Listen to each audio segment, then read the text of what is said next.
حیثیت ہے, اس میں یہی سمجھایا ہے کہ اچھا رشتہ آ جائے تو استخارہ نہیں کرنا, ہاں کرنی ہے. بھائی نبی نے فرمایا کہ اذا خطب الیکم من ترضون دینہ وخلقہ فزوجوہ, جب کوئی اچھا رشتہ آئے تو نکاح کرو. یہ نہیں فرمایا کہ استخارہ نکالو. صحیح ہے, تو استخارے میں ہاں نکلے یا نہ نکلے, اچھا بندہ ہے تو استخارہ کرنا ہے, بندہ صحیح نہیں ہے تو استخارے میں ہاں ہے تو بھی نہیں کرنا. سوال میں استخارہ کس بات کا؟ استخارہ کا جو مطلب لیا جا رہا ہے وہ مطلب ہی غلط ہے. آج کل استخارے میں نکل رہا ہے تو آپ کا دماغی فطور بھی ہو سکتا ہے. وہ کیا ہو گیا؟ غلط کہہ رہا ہوں؟ حدیث میں تو کچھ بھی نہیں ہے. حدیث میں تو آتا ہے جس کو کوئی کام کرنا ہو اور وہ بیچارہ کنفیوز ہو تو کیا کرے گا؟ اے اللہ, تو وہ دعا پڑھے گا, دعا مانگے گا 2 رکعت پڑھ کے, اس میں کیا ہے, اللہ یہ کام بہتر ہے تو مقدر کر دے, بہتر نہیں ہے تو مقدر نہ کر. نکالنے کا تو کچھ ہے ہی نہیں, مجھے بتا دے کہ یہ اچھا رشتہ ہے, کوئی پازیٹیو کچھ بھی نہیں ہے. اس دعا کی برکت سے کیا ہوگا کہ اور اللہ کی مدد شامل حال ہو جائے گی. کرنا وہی ہے جو سمجھ میں آ رہا ہے, اور اچھا رشتہ ہے تو سمجھ میں نہیں آ رہا تو اس کا مطلب آپ اچھے نہیں ہو, پھر آپ خود فالٹ ہے آپ کے اندر. اور اگر رشتہ اچھا نہیں ہے پھر سمجھ میں آ رہا ہے تو بھی آپ اچھے نہیں ہو. تو پہلے اپنے آپ کو اچھا بناؤ تاکہ اچھے لوگ آپ کو سمجھ میں آئیں اور برے لوگ آپ کو سمجھ میں نہیں آئیں. ہاں یہ فیصلہ نہیں ہو رہا کہ رشتہ یہ بندہ ٹھیک بھی ہے یا نہیں ہے, تو اس کا بھی استخارے سے نہیں پتہ چلے گا. اس کے بارے میں رپورٹ طلب کرو. کیا طلب کرو؟ رپورٹ. میں وہی مسقط میں تھا تو وہ ایک مولانا ابو الحسن علی ندوی رحمہ اللہ تعالیٰ کے شاگردوں میں سے ایک بڑے عالم تھے, وہ مجھے ملے. انہوں نے کہا آپ کا یزید کے بارے میں کچھ بیانات آئے ہیں, تو میں کچھ یزید کے بارے میں میرے پاس بھی کچھ حوالے ہیں آپ کو لکھواتا ہوں. میں نے کہا لکھوائیں. تو جب میں لکھنے لگا نا تو میں نے اوپر عنوان ڈالا یزید کے بارے میں رپورٹ. وہ ان کی نظر پڑ گئی. انہوں نے کہا یہ کیا؟ میں نے کہا ہمارا یہی اسٹائل ہے. میں نے کہا جو کچھ آپ بتائیں رپورٹ پیش کر رہے ہیں نا. میں نے کہا ہمارا عنوان ایسا ہی ہوتا ہے, آپ خیر اس کو نہ دیکھیں, آپ رپورٹ لکھوائیں. تو انہوں نے کہا وہ فلاں نے لکھا ہوا ایسا تھا. میں نے کہا رپورٹ تو رپورٹ ہی ہے نا یہ, چاہے وہ آپ اس کو عرف میں رپورٹ نہ کہیں, لیکن ہم پولیس کی طرح رپورٹ لکھ رہے ہیں یزید کے بارے میں. تو میں نے کہا کہ بھائی اگر رشتہ اچھا آیا ہے تو آپ رپورٹ لکھیں اس رشتے کے بارے میں. اور رپورٹ کہاں سے؟ پولیس جب رپورٹ لکھتی ہے تو آپ سے پوچھتے ہیں نا بھائی کہاں سے آیا چور, کیا ہوا, تو آپ بھی اس محلے میں جا کے اس بندے سے متعلق اہل محلہ سے رپورٹ طلب کریں. بھائی کسی نے گھنٹی بجا کے بھاگتے ہوئے تو نہیں دیکھا اس کو, چپل چراتے ہوئے تو نہیں دیکھا, اسکول میں کیسا ہے, کالج میں کیسا ہے, ابا سے اس کا سلوک کیسا ہے, اماں سے اس کا سلوک, تنخواہ کتنی ہے, کوئی بیماری تو نہیں ہے بھائی, یہ جو زکام آپ کو ہو رہا ہے یہ دائمی تو نہیں ہے, ابھی چلو ابھی مجھے دیکھ کے چھینک آ گئی آپ کو, ایسا تو نہیں ہے کہ ہر وقت چھینکتے ہی رہتے ہو. تو یہ ساری رپورٹیں لکھ کے اگر یہ اس میں کلیئر آ رہا ہے تو استخارے میں نہ آئے تو بھی یہاں ہاں کرنی ہے. اور اگر رپورٹیں کلیئر نہیں آ رہی تو استخارے میں پازیٹو آئے تو بھی آپ نے نہ کرنی ہے. اپنے بچیوں کو استخاروں کی بھیٹ مت چڑھاؤ. اور اگر کچھ رپورٹیں پازیٹو اور کچھ نیگیٹو تو پھر یہ دیکھنا ہے کہ ساری رپورٹیں کسی کے بارے میں نہ پازیٹو ہوتی ہیں نہ ساری نیگیٹو.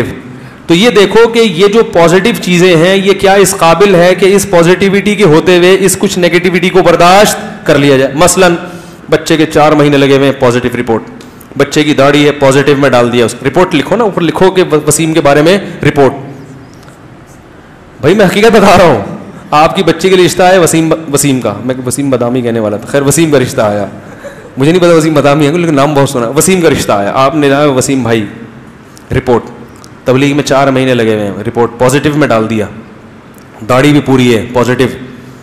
بھائی گھر میں سب سے سلوک اچھا ہے, محلے والے بھی تعریف کر رہے ہیں, بھائی بڑا جب بھی گزرتا ہے, کبھی ہم نے کسی عورت کو جھانکتے ہوئے اس کو نہیں دیکھا, اگر کبھی دیکھا بھی ہے تو ٹکٹکی باندھ کے دیکھا ہے اس نے, اتنی ہمت نہیں ہے کہ. تو آپ نے سارے پازیٹو, اور بھائی نمبر بھی امتحان میں اچھے آتے ہیں, جاب بھی اچھی ہے, ساری پازیٹو.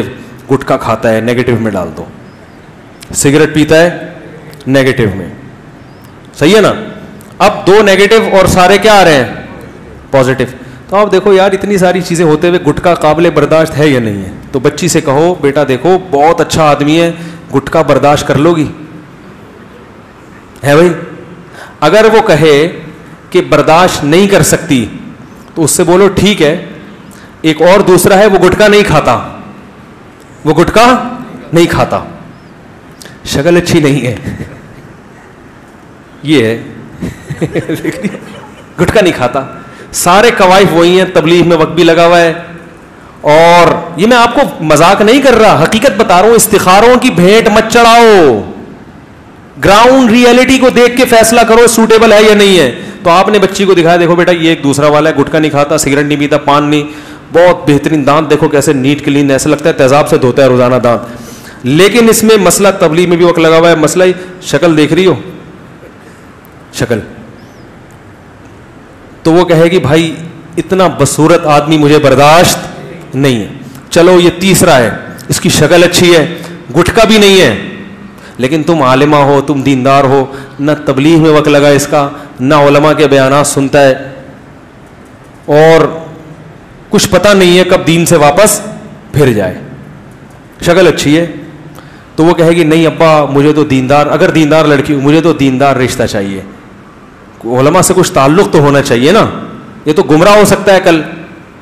تو ایسے 5-10 رشتے بتا دیے, بیوی بچی کو کوئی بھی پسند نہیں آ رہا, تو پھر آپ اس کو بولو بیٹا میرے بس میں یہی تھا, تیرے لیے اب کوئی آرڈر پہ بنوانا پڑے گا, ہے جو خوبصورت بھی ہو, جاب بھی اچھی ہو, خاندان بھی اچھا ہو, قد بھی اچھا ہو, دیندار بھی ہو, پان گٹکا بھی نہ کھاتا ہو, علماء سے تعلق بھی ہو, ماں باپ بھی اس سے خوش ہوں, محلے والے بھی اس سے خوش ہوں, نظر ہمیشہ نیچے رکھ کے چلتا ہو.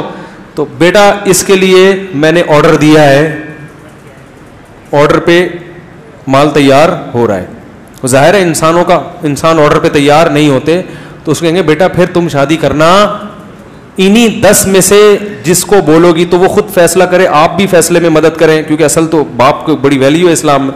تو آپ بتائیں, دیکھو یہ جو سب سے پہلا والا تھا نا, ساری چیزیں تھی, صرف گٹکا رہ گیا تھا, تو شادی کر لو, محبت سے گٹکا چھڑوا دینا. اس کو ہم یوٹیوب پہ ویڈیو دکھائیں گے, دیکھو یہ کینسر کا مریض, یہ کینسر کا مریض, اور نئی کمبخت چھوڑتا تو اس سے بولا بھائی کمرے میں آنے سے پہلے وہ تیزاب کی بوتل رکھی ہے, اس سے کلیاں کرو گے تو آپ کو آنے کی اجازت.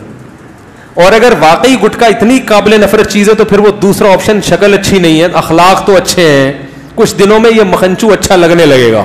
اس کو بتائیں دیکھو میں نے گدھا پالا تھا, شکل بالکل اچھی نہیں تھی, لیکن میں نے 1 سال بعد وہ گدھا بیچا ہے, مجھے کتنا افسوس ہوا.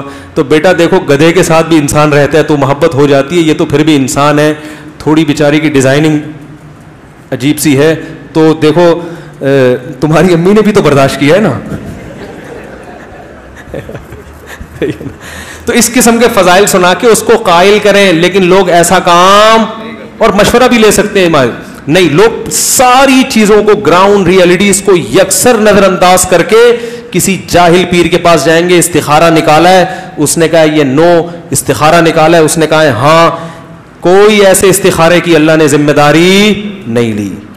نبی نے جب بھی فیصلہ کیا گراؤنڈ ریئلٹی کو سامنے رکھ کر فیصلہ کیا ہے. اس پر پورا جمعے کا میرا 1 گھنٹے کا بیان ہے. تو آپ نے بھی فیصلہ کرنا ہے گراؤنڈ ریئلٹی کو سامنے رکھ کر. استخارہ ویسے ہی کریں تاکہ اللہ کی مدد شامل حال ہو جائے.